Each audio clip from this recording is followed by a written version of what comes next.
This will prove to be a very important development as far as banks are concerned. Do remember that this quarter when banks reported their earnings, many of them are banking on the resolution of stressed power assets to ensure that next quarter turns out to be better. In fact, State Bank of India is no exception to this rule.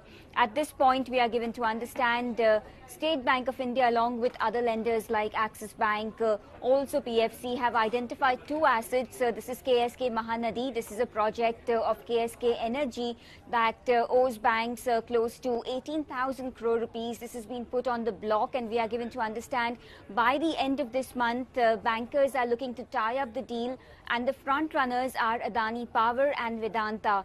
As far as the other asset is concerned, this is also a very important asset based in Madhya Pradesh, belonging to the Avanta Group.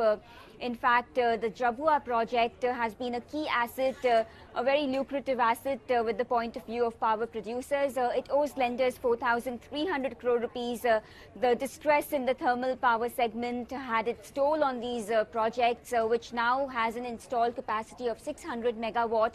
And this, we are given to understand, has also been put on the block, and a strategic investor has been invited to buy and acquire the asset. And at this point, Vedanta and Adani Power are also the front runners to acquire this asset.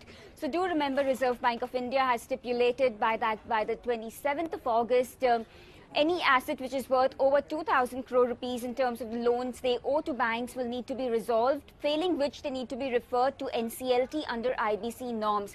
Now, bankers are looking to close the deal by the end of this month because they naturally don't want to elongate the whole process of recognition by sending these assets back to NCLT. We need to see whether they are able to do so, but Adani Power and Vedanta, we are given to understand, are the front runners to acquire both these assets.